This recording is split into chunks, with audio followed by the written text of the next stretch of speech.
Good evening to all. हम लोग राष्ट्रवाद का अध्ययन कर रहे हैं। यूरोप में राष्ट्रवाद के उदय और विकास के बारे में अध्ययन कर रहे हैं। तो यूरोप में राष्ट्रवाद की शुरुआत फ्रांस की महान क्रांति से मानी जाती है, जो 1789 में हुई थी। और राष्ट्रवाद के सब व्यापक परिभाषा सबसे पहले कौन दिए थे? राष्ट्रवाद लेनिन। क्या? अंसर्ट रेनन सबसे पहले राष्ट्रवाद की व्यापक परिभाषा दिए थे।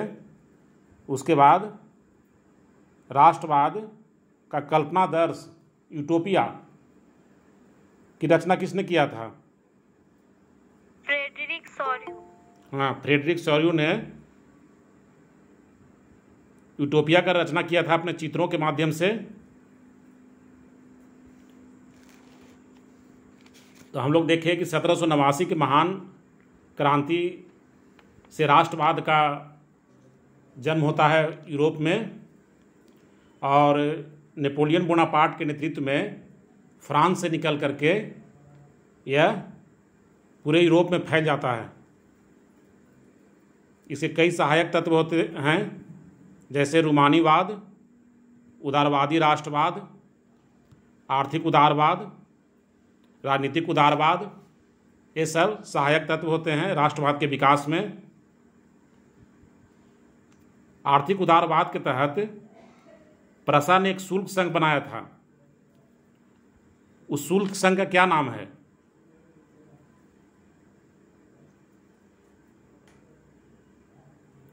उस शुल्क संघ का नाम है जोल्वे राइन। क्या नाम था? जोल्वे राइन। ये कब बनाया गया था? 1834 ईस्वी में। लेकिन 1815 ईस्वी में क्या होता है? नेपोलियन बोनापार्ट की हार हो जाती है। किस युद्ध में हार होती है? वाटरलू युद्ध। हाँ, वाटरलू के युद्ध में 1815 में नेपोलियन की हार हो जाती है।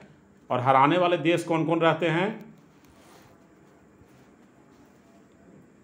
ब्रिटेन, रूस, पर्सा और ऑस्ट्रिया हंगरी। ऑस्ट्रिया। हराने वाले देश रहते हैं ब्रिटेन, रूस, प्रसा और ऑस्ट्रिया। ये चारों देश मिल करके फ्रांस को हरा देता है। उसके बाद एक वियना कांग्रेस, जिसको वियना सम्मेलन भी कहा जाता है, उसका आयोजन करता है जीता हुआ देश, जिसकी अध्यक्षता कौन करता है? वियना कांग्रेस की अध्यक्षता कौन करता है? वियना कांग्रेस की अध्यक्षता ऑस्ट्रिया के चांसलर कौन था? मेटरनिक। ऑस्ट्रिया के चांसलर मेटरनिक करता है वियना कांग्रेस की अध्यक्षता। उसमें उसी सम्मेलन में एक संधि होती है, उसको हम लोग वियना की संधि के नाम से जानते हैं, जिसको इंग्लिश में ट्रीटी ऑफ वियना कहते हैं। तो वियना की संधि में क्या होती है? वियना की संधि में किसकी पुनर्स्थापना की जाती है? पुरातन व्यवस्था की। जो सुधार हुआ था फ्रांस के द्वारा पूरा यूरोप में, नेपोलियन बोनापार्ट यूरोप के कई देशों को जीत करके, Holland, Switzerland, Italy, Poland, Germany इत्यादि देशों को जीत करके वहाँ पर सुधार किया था। नेपोलियन संहिता लागू किया था, जिसमें समानता की बात थी। तो उसको समाप्त कर दिया जाता है। और उसको समाप्त करने के बाद क्या किया जाता है? जो पुरातन व्यवस्था थी निरंकुश राजतंत्र की, वही वियना की संधि के द्वारा वापस लाया जाता है। मुख्य रूप से वियना की संधि में ही होती है, पुरातन व्यवस्था की पुनर्स्थापना की जाती है। एक वाक्य में हम लोग समझ सकते हैं कि वियना कांग्रेस में नेपोलियन युग का अंत हो जाता है और मेटरनिक युग का प्रारंभ हो जाता है। वियना कांग्रेस से नेपोलियन युग का अंत हो जाता है और मेटरनिक युग का जन्म हो जाता है। मेटरनिक युग इसलिए कहते हैं क्योंकि वियना की संधि में मुख्य भूमिका मेटरनिक की थी। मेटरनिक जो ऑस्ट्रिया का चांसलर था।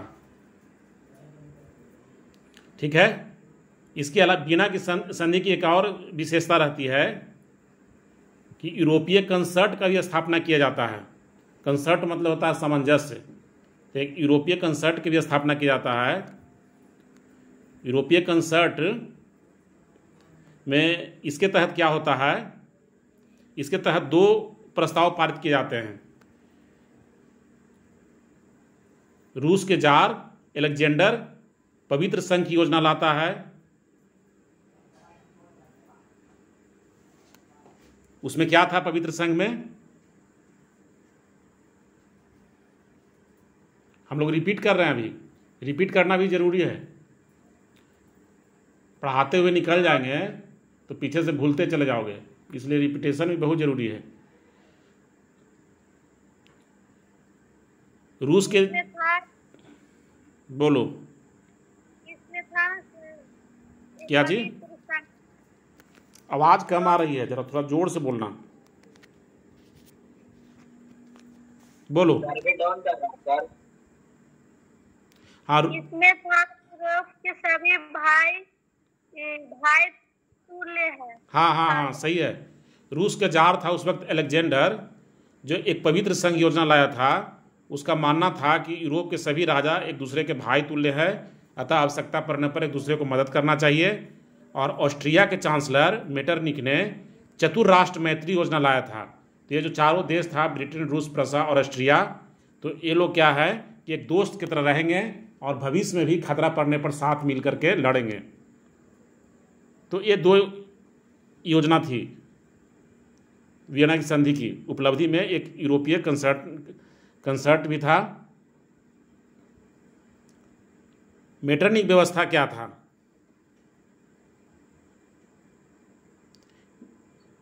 मेटरनिक व्यवस्था क्या था? ये मेटरनिक व्यवस्था को यदि एक शब्द में समझेंगे तो वह था राष्ट्रवादी और प्रजातंत्रात्मक व्यवस्था को कुचलना और पुरातन व्यवस्था को बनाए रखना। मेटरनिक व्यवस्था क्या था? राष्ट्रवादी और प्रजातंत्रात्मक व्यवस्था को राष्ट्रवादी और प्रजातंत्रात्मक व्यवस्था को कुचलना और पुरातन व्यवस्था को बनाए रखना, यही था मेटरनिक व्यवस्था। उसके शासन का मूल मंत्र क्या था? कुछ वाक्य जो स्टेटमेंट जो एक लाइन का रहता ना है या दो लाइन का, तो वो महत्वपूर्ण होता है। बुक में भी वो लाल रंग से लिखा रहता है। जो महत्वपूर्ण है तो उसे ध्यान में रखना जरूरी है। तो उसके शासन का मूल मंत्र क्या था? तो मेटरनिक व्यवस्था के शासन का जो मूल मंत्र था, शासन करो और कोई परिवर्तन नहीं होने दो। इसको ध्यान में रखना है, या लिख भी सकते हैं, शासन करो और कोई परिवर्तन नहीं होने दो। ठीक है। मेटरनिक व्यवस्था को समझ गए, उसके शासन नीति का मूल मंत्र को समझ गए, तो उसका मेटरनिक व्यवस्था में था राष्ट्रवादी और प्रजातंत्रात्मक व्यवस्था को कुचलना और पुरातन व्यवस्था को बनाए रखना। तो इसमें पहला जो पार्ट बोले प्रजातंत्रात्मक व्यवस्था को कुचलना, कुचलने का मतलब क्या हुआ? उस पर जितना जो था प्रजातंत्रात्मक व्यवस्था उसको समाप्त कर देना। जैसे अखबार, पुस्तक, नाटक, गीत पर क्या प्रतिबंध लगा दिया। ठीक है। राजा के विरोध में न कोई बोल सकता है न कोई लिख सकता है। ठीक है। उदारवाद के प्रचार पर रोक लगा दिया, न कोई राष्ट्रवाद का प्रचार कर सकता है। लेकिन इसका परिणाम क्या हुआ? इसका परिणाम हुआ कि पूर्ण रूपेण मेटरनिख के लाख प्रयास के बावजूद पूर्ण रूपेण दमन नहीं हो सका। मेटरनिख के लाख प्रयासों के बावजूद पूर्ण रूपेण प्रजातंत्रात्मक आंदोलन, उदारवादी आंदोलन, राष्ट्रवादी आंदोलन का दमन नहीं हो सका। तो सरकारी दमन से बचने के लिए लोग क्या करने लगे? भूमिगत आंदोलन चलाने लगे, गुप्त संगठन बनाने लगे। जैसे इटली में गुप्त संगठन बना, उसका नाम क्या था?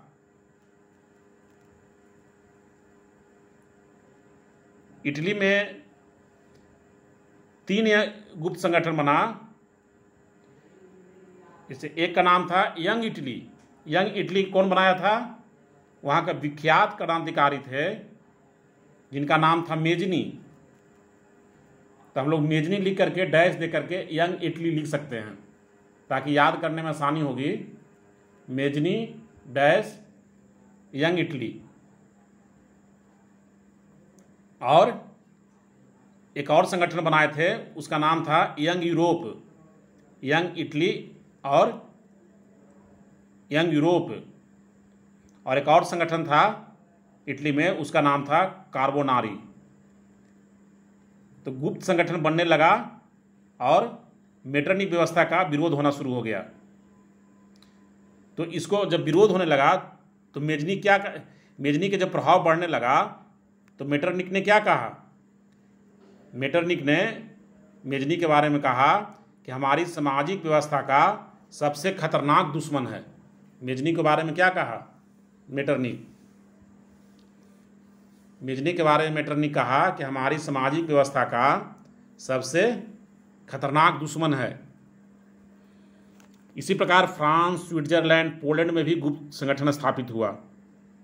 और उसके बाद 1830 के दशक, यानी 1830 से 40 के बीच में, दशक का मतलब 1830 के बाद 10 साल, तो 1830 से 1840 के बीच में यूरोप के अनेक भागों में विद्रोह होना शुरू हो गया, जिसे दबाना मेटरनिख के लिए कठिन हो गया।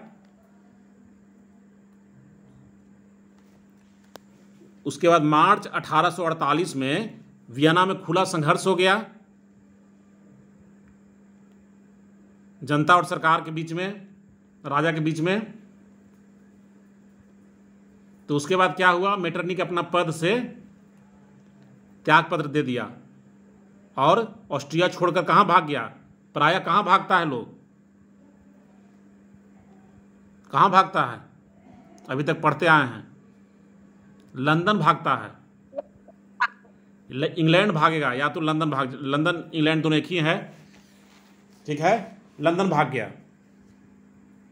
इस प्रकार मेटरनिख व्यवस्था का अंत हो जाता है और 1830 से 1848 के बीच में यूरोप में कई राष्ट्रवादी आंदोलन होते हैं, कई राष्ट्रवादी क्रांतियां होती है। उसी में से एक क्रांति के बारे में हम लोग पढ़े थे 1830 की, फ्रांस की जुलाई क्रांति। 1830 में फ्रांस में क्रांति होती है जुलाई के महीना में, इसलिए 1830 में जो क्रांति होती है फ्रांस में, उसको हम लोग फ्रांस की जुलाई क्रांति के नाम से जानते हैं। इसके बारे में हम लोग पढ़ चुके हैं, उसको शॉर्ट में रिपीट कर लेते हैं। ये जो वियना कांग्रेस में जो वियना संधि हुई थी, उसमें फ्रांस का राजा किसे बनाया गया था? लुई 18वां को। हाँ, लुई 18वां को बनाया गया था। लुई 18वां योग्य शासक था। उसने प्रतिक्रियावादी मतलब जो सुधार का विरोधी है, और सुधारवादी मतलब राष्ट्रवादी या उदारवादी कह सकते हैं। तो प्रतिक्रियावादी और सुधारवादी दोनों के बीच तारतम्य बनाए रखने का प्रयास किया। किसने? लुई 18वां ने। वह योग्य शासक था।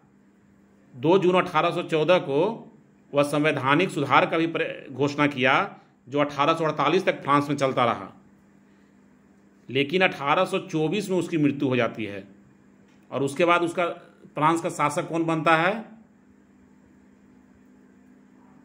चार्ल्स दशम। हाँ, चार्ल्स दशम उसका शासक बनता है। यह ठीक है, जो कि विपरीत होता है लुई 18वां के। लुई 16वां के समान रहता है। यह स्वेच्छाचारी होता है, निरंकुश होता है। इसका एक स्टेटमेंट है, उक्ति है, इसका एक उक्ति है जो बहुत फेमस है। मैं अंग्रेजी राजा की भांति शासन करने की अपेक्षा लकड़ी काटना अधिक पसंद करूंगा। मैं अंग्रेजी राजा की भांति शासन करने की अपेक्षा लकड़ी काटना अधिक पसंद करूंगा। ये किसका स्टेटमेंट था? किसकी उक्ति थी? चार्ल्स दशम की। हाँ, यह चार्ल्स दशम की उक्ति थी कि मैं अंग्रेजी राजा की भांति शासन करने की अपेक्षा लकड़ी काटना अधिक पसंद करूंगा। तो उसने क्या किया? उसने निरंकुश राजतंत्र की स्थापना की। पादरियों को भी और चर्च को क्या दिया? शक्ति प्रदान कर दिया बहुत ज़्यादा। ठीक है। जो काम कार्य किया उसमें महत्वपूर्ण है कि 1830 में पॉलीगनेक नामक एक प्रतिक्रियावादी को अपना प्रधानमंत्री बनाया, जिसने क्या किया? निरंकुश राजतंत्र की स्थापना में सहयोग किया राजा को। और इसका जो अगला जो महत्वपूर्ण काम रहा कि 25 जुलाई 1830 को चार्ल्स दशम 4 अध्यादेश जारी किया। क्या था? पहला था कि प्रेस की स्वतंत्रता समाप्त कर दी गई। दूसरा था नवनिर्वाचित प्रतिनिधि सभा भंग कर दी गई। तीसरा था मतदान का अधिकार संकुचित कर कुलीनों को लाभ पहुंचाया गया। और चौथा था सितंबर में नए चुनाव करवाने की घोषणा की गई। तो इन अध्यादेशों का फ्रांस में जबरदस्त विरोध हुआ और सभी उदारवादी और राष्ट्रवादी संगठित हो गए और राजशाही का विरोध करना शुरू कर दिए। तो ये शुरुआत होती है 26 जुलाई 1830 को। पेरिस की जनता, पेरिस में ही प्राय विद्रोह होता है शुरुआत। फ्रांस में विद्रोह की शुरुआत प्राय कहाँ से होता है? फ्रांस की राजधानी पेरिस से। तो 26 जुलाई 1830 को पेरिस की जनता विद्रोह कर देती है। रात भर पेरिस स्वतंत्रता स्वाधीनता के नारा से गूंजता रहता है और इस क्रांति में सभी लोग भाग लेते हैं, सैनिक, मजदूर, विद्यार्थी। तो यह संघर्ष किसके किसके बीच में होता है? राजा के सैनिक और कुलीन के साथ किसका संघर्ष होता है? आम लोगों का, मजदूर, विद्यार्थी, वहां की जनता का संघर्ष होता है। और इसका नेतृत्व कौन करता है? इस 1830 के जो क्रांति होती है, जिसको जुलाई क्रांति के नाम से भी जानते हैं, इसका नेतृत्व कौन करता है?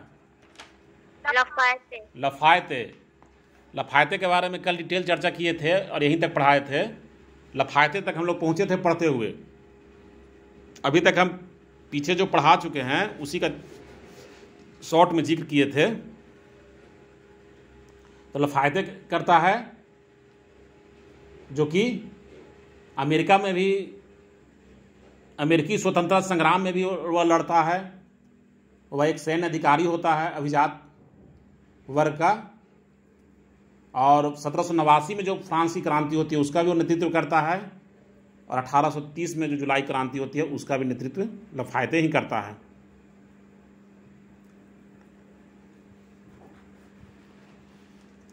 अब इसका परिणाम क्या हुआ? परिणाम हुआ कि इसमें राजा की हार हो गई और जनता की जीत हो गई। अनेक सैनिक मारे गए, कुछ सैनिक जनता की तरफ ही हो गए। ये जो क्रांति चली 29 जुलाई तक चली। 27 से लेकर के 29 तक विशेष रूप से 26 जुलाई को शुरू हुआ था, ठीक है। 26 जुलाई 1830 को एक क्रांति शुरू हुई और 27 से लेकर के 29 जुलाई तक जनता और राजशाही में भीषण संघर्ष होता रहा। तो ये 3 दिन फ्रांस के इतिहास में गौरवशाली 3 दिन माने जाते हैं। तो प्रश्न है कि फ्रांस के इतिहास में गौरवशाली 3 दिन कब माना जाता है?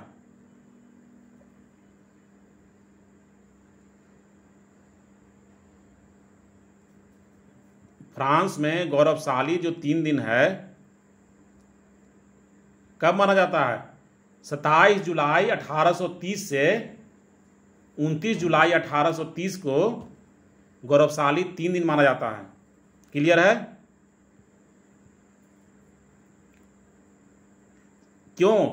क्योंकि इस 3 दिन में भीषण संघर्ष होता है फ्रांस की जनता और वहां राजा के सैनिकों के बीच में, इसलिए इसे गौरवशाली 3 दिन माना जाता है। ठीक है। और इसमें किसकी जीत होती है? राजा की कि जनता की? जनता की। इसमें जनता की जीत होती है। तो जनता क्या करता है? राजधानी पेरिस पर अधिकार कर लेता है और राजा की जब हार हो गई तो कहां भागेगा? इंग्लैंड भागेगा। तो 31 ऐसा ही तो लोग पढ़ते आए हैं, जब वो हार जाता है तो प्रायः इंग्लैंड भाग जाता है। तो 31 जुलाई को राजा चार्ल्स 10 गद्दी छोड़ करके जान बचाने के लिए इंग्लैंड भाग जाता है। आज भी भारत में जो बड़ा बड़ा घोटाला करता है वो भागकर कहाँ जाता है? इंग्लैंड ही जाता है। वहाँ इस तरह का कानून बना हुआ है। जितना बड़ा बड़ा जो घोटालेबाज होता है उसको एक तरह से ऐसा कानून बनाया हुआ है कि वो सपोर्ट कर देता है, समर्थन कर देता है, अपने यहाँ शरण दे देता है। फिर उसको पकड़ने के लिए बहुत लंबी प्रक्रिया बनाए हुए कानूनी कार्रवाई होती है। वहाँ के न्यायालय में बहस चलता है, कई अदालतें हैं, निचली अदालत, फिर ऊपरी अदालत, इस तरह करते हुए बहुत लेंदी प्रक्रिया है। तो आज भी वही कहानी है। विश्व में कहीं पर भी जिसको जान के दिक्कत हो जाता है, बड़े लोगों को, चाहे पाकिस्तान हो चाहे भारत हो, तो भाग कर कहाँ जाएगा? इंग्लैंड चला जाता है। वहाँ पर वह सुरक्षित महसूस करता है। तो ऐसा पहले से ही होता आया है। तो अगला प्रश्न है कि 1830 के फ्रांसीसी क्रांति को जुलाई क्रांति क्यों कहा जाता है? क्योंकि ये क्रांति जुलाई में हुई थी। हाँ। इसका और परिणाम क्या हुआ? इसका और परिणाम हुआ कि बुर्बो वंश की सत्ता का अंत हो गया। अब फ्रांस में बुर्बो वंश की सत्ता समाप्त हो गई, वो भाग गया। अंतिम जो था चार्ल्स 10। उसके बाद ऑरलियंस वंश की सत्ता की स्थापना हुई, यानी फिर राजे बना, लेकिन ये राजा संवैधानिक राजतंत्र की स्थापना की गई, यानी कि संविधान के अधीन काम करेगा यह राजा। तो जनता क्या की? राजतंत्र नहीं लाई, राजे बनाई, लेकिन संवैधानिक राजतंत्र लाई। मतलब कि राजा भी रहेगा, एक संविधान भी रहेगा। तो इसको ध्यान में रखना है कि चार्ल्स 10 के बाद ऑरलियंस वंश के लुई फिलिप, नाम याद करना कुछ कठिन प्रतीत हो रहा होगा, लेकिन बार बार रटने से याद हो जाएगा, फिर आसान लगने लगेगा। लुई फिलिप को राजगद्दी सौंपा गया, जो कि ऑरलियंस वंश के थे, और संवैधानिक राजतंत्र की स्थापना किया गया। तो ऑरलियंस वंश के जो लुई फिलिप थे वो स्थिति को भांप करके कैसा नीति का अनुसरण करेंगे? निरंकुश की उदारवादी? जाहिर सी बात है उदारवादी करेंगे। तो इन्होंने उदारवादी नीति का ही अनुसरण किया, क्योंकि एक राजा भागा है तो यदि ये भी निरंकुश राजतंत्र वाला काम करना शुरू कर देगा तो फिर इसे भी भागना पड़ जाएगा। इसलिए इसने चालाकी से काम किया और इसने उदारवादी नीति का अनुसरण किया। इस प्रकार 1830 के जुलाई क्रांति से फ्रांस में उदारवाद और राष्ट्रवाद की विजय हुई। अब हम लोग देखेंगे कि जुलाई क्रांति का प्रभाव यूरोप के अन्य राष्ट्रों पर क्या पड़ा। तो मेटरनिक एक बार कहा था, क्या कहा था, कि जब फ्रांस छिकता है तो बाकी यूरोप को सर्दी जुकाम हो जाता है। When France sneezes the rest of Europe catches cold. When France sneezes the rest of Europe catches cold. इसका मतलब क्या हुआ? जब फ्रांस छिकता है तो बाकी यूरोप को सर्दी जुकाम हो जाता है। यानी क्रांति की शुरुआत हमेशा फ्रांस से होती है, और जब फ्रांस में क्रांति हो जाती है तो उसका प्रभाव क्या है? पूरा यूरोप पर हो जाता है। जैसे 1789 में सबसे पहले क्रांति फ्रांस में हुई, उसके बाद 1830 में भी सबसे पहले अगुवान कौन रहा क्रांति का? फ्रांस में ही हुई। जो 1830 से 1848 तक जो क्रांति चली यूरोप में, तो 1830 के दशक में अगुवान कौन रहा? फ्रांस ही रहा। इसलिए इसका कहना, मेटरनिक का यह कहना कि जब फ्रांस छिकता है तो बाकी यूरोप को सर्दी जुकाम हो जाता है, ये पूर्णतः सही है। तो हम लोग देखें कि वियना की संधि के द्वारा मेटरनिक ने क्या किया। वियना के संधि के द्वारा मेटरनिक ने पुरातन व्यवस्था बनाए रखने का प्रयास किया, लेकिन मेटरनिक व्यवस्था का विरोध हो गया। और ये विरोध न सिर्फ फ्रांस में हुआ बल्कि और दूसरे राष्ट्रों में भी हुआ। तो जुलाई की क्रांति का क्या प्रभाव पड़ा कि 1830 में जो क्रांति हुई फ्रांस में जुलाई में, यह आधार तैयार कर दिया 1848 की क्रांति के लिए। फ्रांस में एक और क्रांति होती है 1848 में। तो 1848 की क्रांति के लिए 1830 का जो क्रांति है वो आधार तैयार कर दिया, पृष्ठभूमि तैयार कर दिया। ये परिणाम हुआ फ्रांस में। स्पेन में अब देखते हैं, अब देश वाइज देखेंगे कि स्पेन में क्या हुआ। अब देश वाइज देखेंगे, स्पेन में देखेंगे, पुर्तगाल में क्या हुआ, स्विट्जरलैंड में क्या हुआ, बेल्जियम में क्या हुआ, पोलैंड में क्या हुआ, जर्मनी में क्या हुआ, इंग्लैंड में क्या हुआ। इस प्रकार हम लोग देखेंगे। तो नेपोलियन के पतन के बाद स्पेन में फर्डिनेंड को राजगद्दी सौंपी गई थी।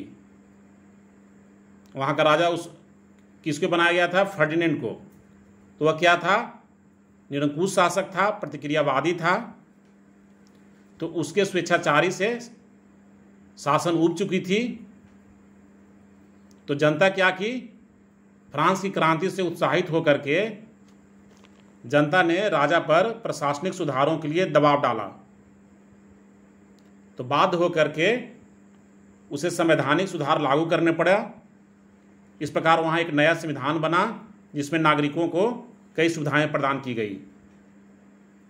तो हम देखें कि फ्रांस की क्रांति का प्रभाव स्पेन पर भी पड़ा। वहाँ नया संविधान बना। एक लाइन में इतना ही समझ सकते हैं।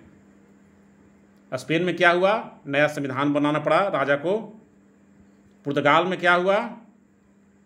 पुर्तगाल में 1828 में डोम मिगुएल सत्ता पर कब्जा कर लिया। संक्षेप में ही जानना है, लेकिन संक्षेप भी बहुत ज़्यादा हो जाता है यदि पूरा ध्यान में रखेंगे। तो 1828 में डोम मिगुएल सत्ता पर कब्जा कर लिया। वह भी प्रतिक्रियावादी था और उसका अन्य जो सत्ता का जो दबादार थी उसका नाम था डोला मारिया। पुर्तगाल में। तो जनता सपोर्ट किसको कर दिया? डोला मारिया को। तो फिर संघर्ष शुरू हो गया पुर्तगाल में, गृह युद्ध, आंतरिक संघर्ष हो गया। तो आंतरिक संघर्ष के बाद डोला मारिया सत्ता पर अधिकार करने में सफल हो गई। तो उसने क्या किया? पुर्तगाल में संवैधानिक शासन आरंभ किया। तो इस प्रकार हम देखें कि पुर्तगाल में भी संवैधानिक शासन आरंभ हो गया। स्पेन में भी संवैधानिक शासन आरंभ हुआ, पुर्तगाल में भी संवैधानिक शासन आरंभ हुआ। स्विट्जरलैंड में देखते हैं क्या हुआ। स्विट्जरलैंड में भी जनता के मांगों पर संवैधानिक सुधार की मांग किया जनता। तो आंदोलन के डर से वहां भी सरकार ने जनता की अनेक मांगों को स्वीकार कर लिया। इस प्रकार स्विट्जरलैंड में देखें सुधार हुआ। फिर बेल्जियम में क्या हुआ? तो बेल्जियम के बारे में देख लेते हैं। 1815 में बेल्जियम को हॉलैंड के साथ मिला दिया गया था। हॉलैंड के क्या नाम है? नया नाम क्या है? नीदरलैंड। तो 1815 में क्या हुआ था? बेल्जियम को, ये जो युद्ध के बाद 1815 में ना, वाटरलू युद्ध कब हुआ था? वाटरलू 1815 में। तो 1815 में ये वियना, ये भी हुआ था, वियना कांग्रेस, वियना की संधि। तो इसमें क्या हुआ? बेल्जियम को हॉलैंड के साथ मिला दिया गया। यह राष्ट्रीय भावना के विरुद्ध था और हॉलैंड जो है बेल्जियम के साथ पराजित राष्ट्र जैसा व्यवहार कर रहा था। तो प्रतिक्रिया स्वरूप क्या हो गया? बेल्जियम में स्वतंत्रता की मांग बलवती होती गई। 1830 में ब्रुसेल्स में विद्रोह हो गया। इसका परिणाम क्या हुआ कि Belgium United kingdom of the Netherlands से अलग हो गया। ये जो दोनों राष्ट्र मिलाकर क्या बनाया गया था? United kingdom of the Netherlands. उससे निकल करके बेल्जियम अलग हो गया और 1831 में वहाँ नया संविधान लागू किया गया। तो इसका परिणाम हम लोग बेल्जियम में देखें कि 1815 में जो बेल्जियम को हॉलैंड से मिला दिया गया था, तो क्या हुआ? राष्ट्रवादी आंदोलन के बाद बेल्जियम हॉलैंड से अलग हो गया। क्लियर है? कोई बहुत ज़्यादा कठिन नहीं है। पोलैंड में क्या हुआ? पोलैंड में रूसी शासन था। तो 1830 में पोलैंड में भी विद्रोह शुरू हो गया और वो लोग प्रशासनिक सुधार की मांग करने लगे। लेकिन रूसी जो सरकार थी वो क्या की? इस आंदोलन को दबा दिया। लेकिन राष्ट्रीयता की भावना बढ़ती चली गई, वो नहीं दबी। फिर देखते हैं जर्मनी इटली में क्या हुआ। उस वक्त जर्मनी इटली ऑस्ट्रिया हंगरी साम्राज्य के अधीन था। तो 1830 में जर्मनी इटली में भी क्रांति शुरू हो गई। इसका परिणाम क्या हुआ कि जर्मनी में हम लोग देखे थे कई भागों में बटा हुआ था। तो जर्मनी के कई भागों में, जैसे बवेरिया हो गया, सैक्सनी हो गया, हनोवर हो गया, ब्रुंसविक हो गया, तो इस सभी जगहों पर संवैधानिक शासन लागू हुआ। और इटली में भी परमा और मोडेना में क्रांतियां हुई, लेकिन इटली में क्रांति को दबा दिया गया। इसको संक्षेप में समझ सकते हैं कि जर्मनी में संवैधानिक शासन कुछ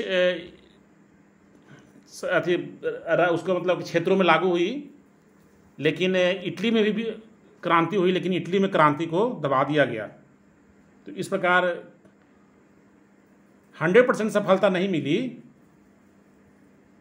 जुलाई क्रांति के बारे में हम लोग देख रहे हैं, कहीं पर क्रांतियां सफल हो जा रही है और कहीं पर क्या हुआ? दबा दिया जाता है। ठीक है। उसके बाद हम लोग इंग्लैंड में देखते हैं क्या हुआ।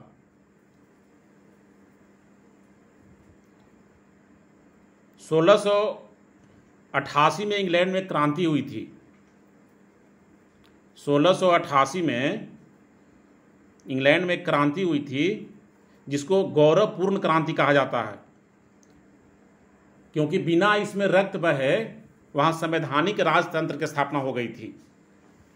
जो पहले राजा थे उसके जगह पर राजा नाम मात्र के प्रधान हो गए थे, वहाँ पर संविधान की सरकार लागू हो गई थी, इसलिए उसको गौरवपूर्ण क्रांति कहा जाता है।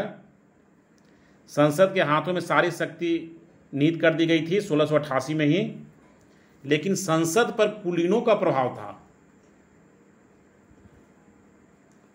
कुलीन मतलब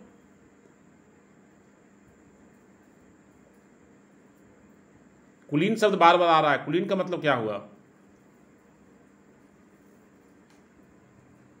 नहीं याद है सर, भूल गए। जिसके बाद संपत्ति हो, गलती बोल रहे हैं। कुलीन का मतलब हुआ समाज में उच्च वर्ग के लोग, समाज में उच्च वर्ग के लोग जिनके पास जमीनें हैं, उद्योगपति है, ठीक है, उच्च वर्ग के लोग को कुलीन कहा जाता है, जेंटिलमैन, उसका अंग्रेजी है जेंटिलमैन। उच्च वर्ग के लोग जिनके पास धन है, ठीक है। तो संसद पर किसका प्रभाव था? कुलीनों का था, यानी उच्च वर्ग का था। और मतदान का अधिकार वहां सीमित था, सभी को नहीं दिया गया था, तो इससे जनता में क्या था? असंतोष व्याप्त था। तो इसका क्या परिणाम हुआ? मतदान के अधिकार के लिए व्यापक बनाए, सबको मतदान का अधिकार दिया जाए, इसके लिए आंदोलन वहां शुरू हुआ। और उसके परिणाम स्वरूप क्या हुआ? 1832 में संसदीय सुधार अधिनियम पारित किया गया। तो इंग्लैंड का शासन और अधिक उदार हुआ। तो इसको एक लाइन में समझ सकते हैं कि इंग्लैंड में जुलाई क्रांति के से प्रेरित होकर के, फ्रांस की जुलाई क्रांति से प्रेरित होकर के जनता विद्रोह की, किस लिए? मतदान के अधिकार को व्यापक बनाने के लिए। और 1832 में संसदीय सुधार अधिनियम वहां पारित हुआ। तो इस प्रकार हम लोग देखें जुलाई क्रांति का स्पेन, पुर्तगाल, Switzerland, Belgium, Poland, Germany, Italy, England इत्यादि देशों पर प्रभाव। तो हम लोग उसको संक्षेप में कह सकते हैं कि 1830 की क्रांतियों ने यूरोप में स्थापित मेटरनिक व्यवस्था एवं वैधता के सिद्धांत को गंभीर चुनौती दी। वैधता का सिद्धांत क्या है? वैधता का सिद्धांत मतलब विधि का सिद्धांत। वैध होता है विधि शब्द से बना है, यानी कानून का अनुसार हर चीज़ होना चाहिए। मेटरनिक व्यवस्था क्या था? कि कानून के अनुसार सब चीज़ होना चाहिए, उसके विरोध में कुछ नहीं होना चाहिए। तो उसको क्या किया? ये क्रांति जो है मेटरनिक व्यवस्था और वैधता के सिद्धांत का विरोध किया।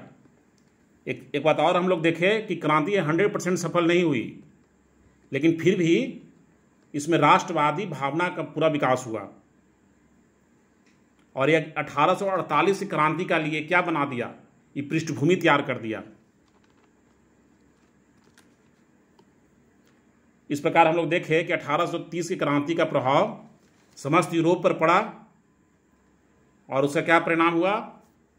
राजशाही और चर्च कमजोर पड़ गया। कुलीन में ज्यादातर लोग कौन थे? पादरी लोग, है ना, पादरी लोग थे, राजशाही लोग थे, राज परिवार लोग थे, जमींदार लोग थे। तो इन लोगों का प्रभाव क्या हुआ? कमजोर हो गया। और इटली और जर्मनी का एकीकरण का मार्ग इसमें प्रशस्त हुआ, यानी कि इसका प्रभाव पड़ा। तो आगे चल करके इटली और जर्मनी में एकीकरण हुआ। इसके अलावे 1830 से क्रांति क्या किया कि यूरोप को दो भाग में विभक्त कर दिया, एक पश्चिमी यूरोप और एक पूर्वी यूरोप। तो पश्चिमी यूरोप में क्या हुआ कि उदारवादी, संवैधानिक और संसदीय सरकार का निर्माण हुआ। वहीं पूर्वी यूरोप में क्या हुआ? प्रतिक्रियावादी शक्तियां अपना प्रभाव बनाए रखने में सफल रही। मतलब पश्चिमी यूरोप में उदारवादी शासन हुआ और पूर्वी यूरोप में प्रतिक्रियावादी शासन हुआ।